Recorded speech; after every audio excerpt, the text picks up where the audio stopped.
What if the reason you repeat certain behaviors is not because they feel good, but because your brain keeps getting taught that they matter? Why does one small win make you want to keep going, while one disappointing outcome can make the same goal suddenly feel less worth it?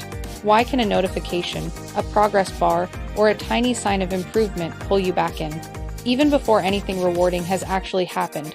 There is a loop hiding underneath all of this, and once you see it, dopamine starts to make a lot more sense.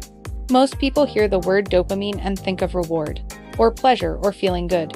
And dopamine is connected to reward. That part is true, but that explanation is too small, because dopamine is not just reacting to good things after they happen. It is part of a feedback system that changes what you do next. That is the key idea for this video. Dopamine is not just a reward chemical. It is part of a learning loop. A loop that helps the brain decide what to pursue, what to repeat, and what to update. We can describe that loop simply. Something in the environment catches your attention. Your brain makes a prediction. You take an action, an outcome happens. Then the brain compares what it expected with what actually happened. And that comparison changes the probability that you will do something similar again. That is the dopamine feedback loop, not reward by itself. Prediction, action, outcome, update, then repeat. At first, that may sound technical, but you already live inside this loop every day. Imagine you are studying. You finish a small section of work and feel progress. Your brain registers that the effort led to something valuable. That makes the next block of effort feel more worth doing. Now imagine the opposite. You put in effort and get no clear result, no progress, no signal, no evidence that the work is paying off. The next round of effort often feels heavier, not always because you became lazy, but because the loop updated in a different direction. This is where dopamine becomes much more interesting.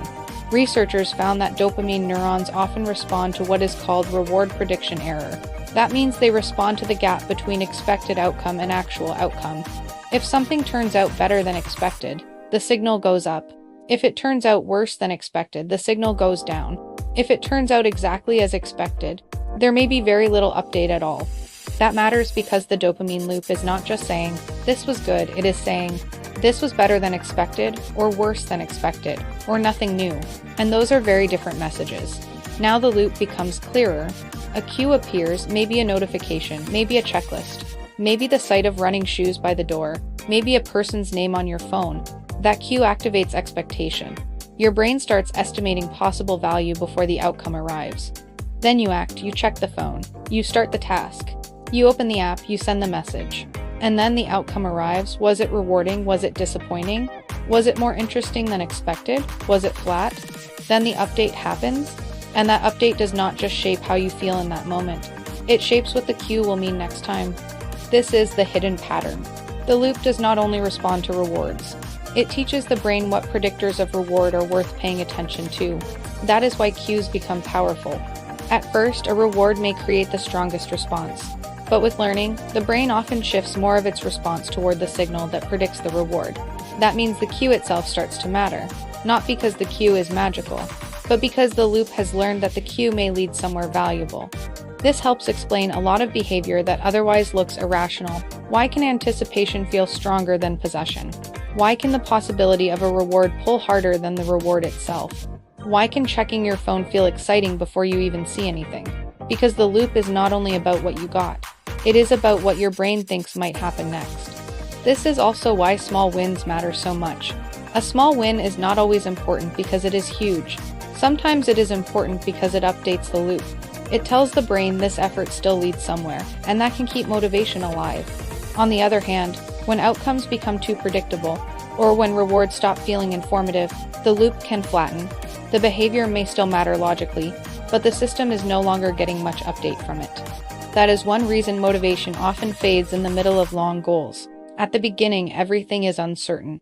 At the end, the goal is close.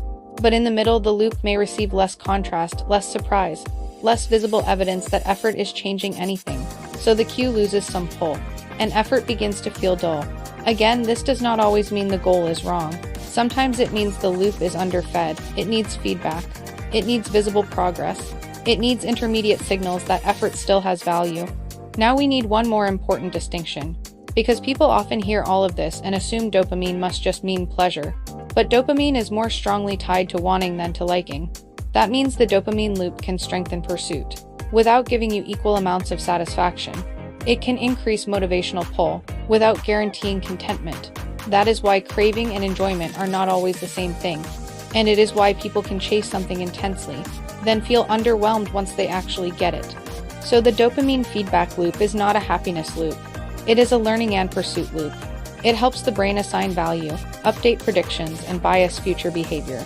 Once you see that, many everyday patterns become easier to understand. Why do streaks work? Because they make progress visible. Why do games keep people engaged? Because they provide frequent cues, uncertain outcomes, and clear updates. Why do some tasks become hard to continue? Because the loop stops getting enough meaningful signal. Why do some habits strengthen quickly? Because cues, actions, and outcomes become tightly linked through repetition and feedback. This is the mental shift. Most people assume dopamine is the reward, but the more accurate model is that dopamine helps run the update system around the reward. It helps decide what the reward means, what the cue means, and what behavior should happen next. That also means motivation is not just a trait. It is partly the current output of a loop shaped by prediction, feedback, reinforcement, and learning. And that changes how we think about behavior design. If you want a behavior to continue, you do not just rely on a reward at the very end, you strengthen the loop along the way. You make progress visible, you create meaningful cues, you use smaller feedback signals, you reduce ambiguity when clarity is needed, and sometimes you preserve enough uncertainty to keep the system engaged. In other words, good behavior design works with the loop, not against it. Because dopamine is not simply saying, "That was fun," it is helping the brain answer a more important question. Was that worth repeating? And once that question becomes the center of the story, another question naturally appears. If the dopamine feedback loop teaches the brain what to repeat, how does repetition eventually stop feeling like a choice? How does a loop become a habit? How does something move from cue and action and update into something more automatic, more efficient, more embedded? That is the next layer, and that is where this series should go next. If this video explained the dopamine feedback loop, the next question is how repeated loops become stable patterns, how the brain turns reinforced behavior into something more automatic. That is what we'll explore in the next video.